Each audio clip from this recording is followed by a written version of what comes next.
Mapagpalang araw mga ka-survival, isang umaga nga po ito na online class nga lang po yung bunso ko pong anak mga ka-survival, sa kadahilan ng baha pa po yung eskwela nila mga ka-survival, kaya pinag-online class lang po muna sila.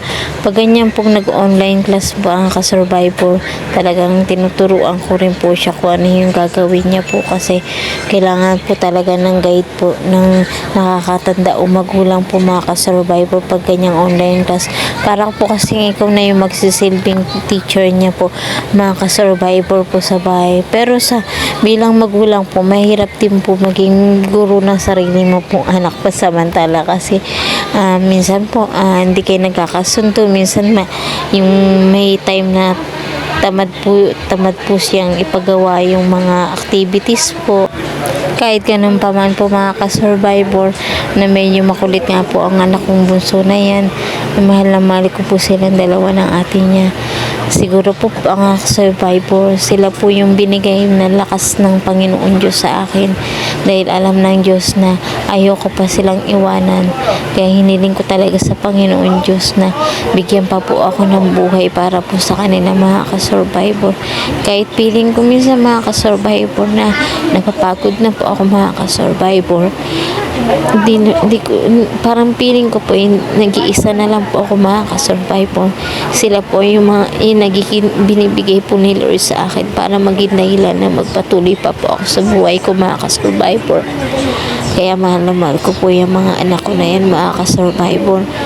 Kung ano man po yung pagkukulang ko bilang magulang dati mga ka-survivor, unti-unti ko po na binabawi po yun mga ka-survivor, para na magiging maganda, para magiging ehemplo po ako na maganda ng mga anak ko mga ka-survivor. Gusto ko po na maiayos po sila mga ka-survivor bago man po ako mawala sa mundong ito mga ka-survivor. Ngayon nga po mga ka-survivor, na online class po pansamantala yung bunso ko nga po.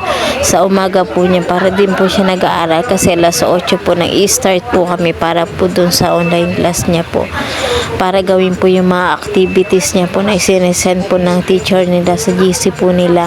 Tapos po nangyayari po kami yan mga 10:30 po mga ka-survivor, kasi medyo may kahirapan din po naturuan o i-guide yung anak ko mga ka-survivor, kasi nga po may kakulitan din po siya mga ka-survivor.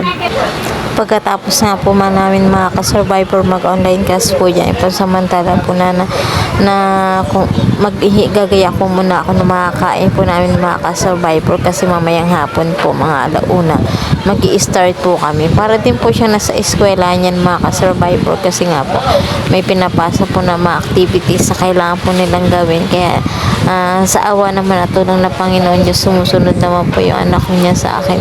Ayun, at binibidyo nga po ako, hindi naman pala nakatuon sa akin yung video. Ayun, nananangalian na nga po kami niyan habang inaantay po ang ate niya, kasi ang uwi po ng ate niya alas 12 mga ganun po mga ka-survivor, o kaya mahigit na pong alas 12 mga ka-survivor. Kaya nauna na po kami, manangalian po niya mga ka-survivor. Kain po tayo mga ka-survivor. Ang ulam po namin ngayon ay tinolang manok po.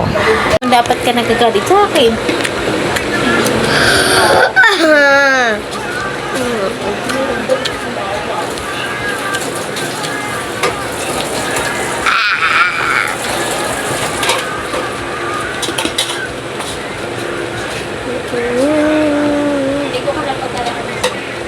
Kumain. Sa vegetable to yung ito. Tinidor sa vegetable to. Sa kanya kukutsara sa mga kanin sa kaulo. Tinet! Ipan mo, may electric pan, diba? O, artik pan. Ipan mo. Ipan mo, artik pan. Pan. Sino yan, artik pan? Hindi ko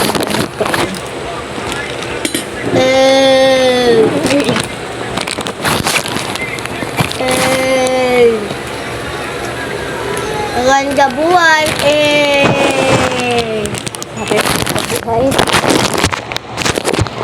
Maganda buhay.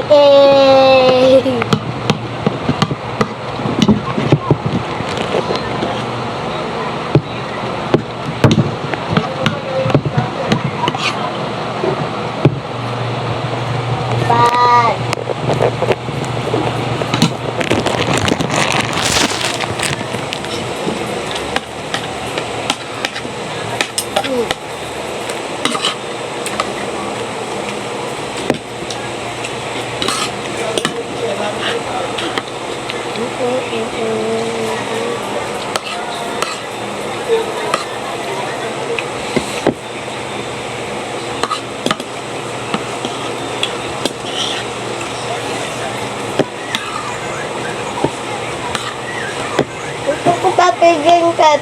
Vegetable. Ba?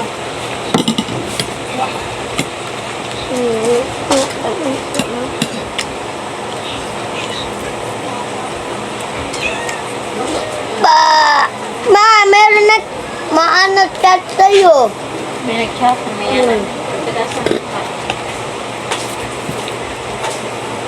Ngayon na, baka magalit yung Pilalditi eh.